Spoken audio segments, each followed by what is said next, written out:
Mengapa dua perusahaan raksasa Fortune 500-nya Amerika yang bernilai buku dan market capitalization-nya ratusan miliar dolar, yang kalau mereka berdua dijumlah nilainya 6 kali APBN Indonesia, yaitu Tesla dan Air Products, hengkang tidak jadi berinvestasi di Indonesia. Mereka bikin heboh media-media di Indonesia akhir-akhir ini karena Air Product dan Tesla batal investasi di Indonesia. Walaupun kalau dipikir-pikir Indonesia adalah pasar dengan potensi penduduk nomor 4 terbesar di dunia dan ekonomi terbesar di ASEAN, adalah potensi besar. Namun mungkin melihat juga sisi lain, yaitu ekspor Indonesia masih ranking kelima di belakang negara-negara tetangga seperti Malaysia, Thailand, Vietnam, dan Singapura. Juga sumber daya alam kita kaya dengan aneka mineral seperti nikel yang berlimpah untuk electric vehicle atau EV-nya Tesla, juga batu bara untuk produksi metanol dan gasifikasinya Air Product. Namun mengapa mereka tetap hengkang dari Indonesia? Awalnya mereka sudah dilobi mesra all out oleh Presiden Jokowi dan Menko Marinvest Opung Luhut beserta delegasinya berjas hitam lengkap berdasi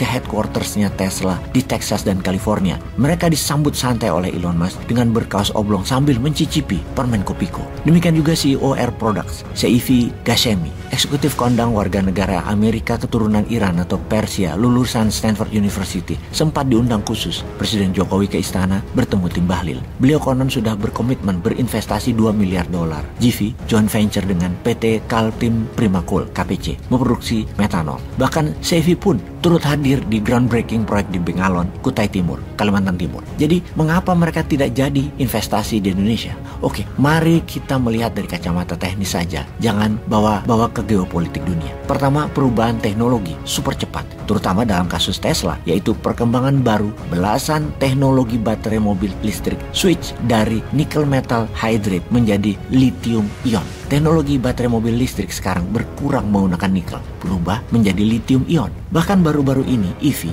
electric vehicle baterai dari bahan fluoride, salt, dan sodium itu sudah beredar. Demikian juga perusahaan CATL dari Tiongkok ternyata sudah invest di Tracker Pass, Nevada, yang konon tempat ini adalah tambang lithium yang depositnya terbesar di Amerika. CATL sudah kontrak memproduksi baterai lithium ion untuk Tesla. Sekali lagi, sekedar mengingat, tidak pakai nikel kendaraan listrik ke depannya. Jadi nikel sudah tidak jadi daya tarik lagi bagi Tesla. Elon Musk juga barusan mengumumkan proyek investasi 376 juta dolar untuk membangun pabrik lithium refinery di Texas. Entah bagaimana petinggi-petinggi Indonesia masih yakin bahwa nikel adalah andalan baterai mobil listrik. Bahkan di media berkali-kali dikampanyekan, kita ketiban durian runtuh akan baterai dunia kendaraan listrik. Agaknya duriannya menimpa kepala, jatuhnya bukan ke tanah. Faktanya, ain't no more Jose, EV tech change too fast. Kini, baterai lithium ion lagi in high demand. Data lapangan terakhir, Tesla, Ford, BMW Neo, dan Hyundai, dan lain sebagainya, sudah meninggalkan nickel metal hydride battery dan sudah fokus di lithium dan zodium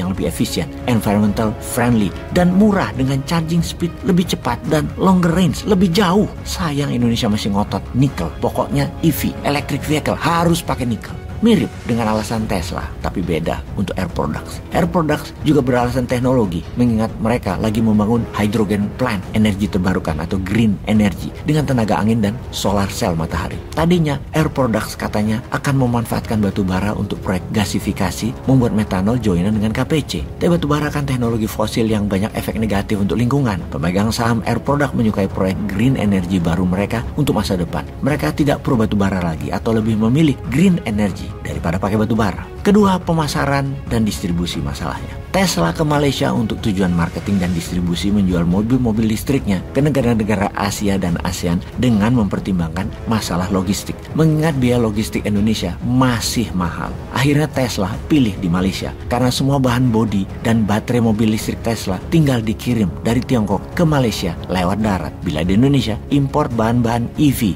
CKD, knockdown dari Tiongkok lewat laut, diassembling di Jawa, jual ke Asia dan Asia Tenggara juga harus lewat laut lagi. Jadi biaya logistik tetap lebih mahal. Inilah data yang dilakukan oleh FS atau Feasibility Study oleh konsultannya Tesla. Masalah berikutnya yang tidak kalah penting adalah di mata internasional adalah kestabilan politik Indonesia. Lalu faktor ekonomi, masalah sumber daya manusia, sehingga mereka memutuskan batal investasi di Indonesia. Jadi kedepannya Indonesia harus bagaimana? Pastikan kalau mau mendapatkan investasi asing yang menguntungkan, jangan lupa kita juga perlu menyiapkan feasibility study untuk melobi para investor.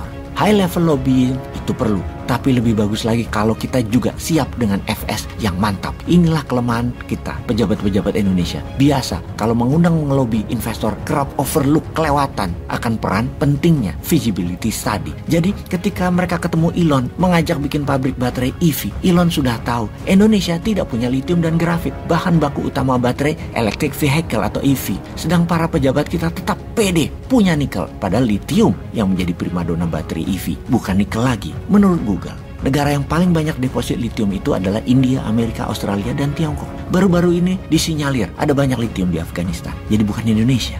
Peace.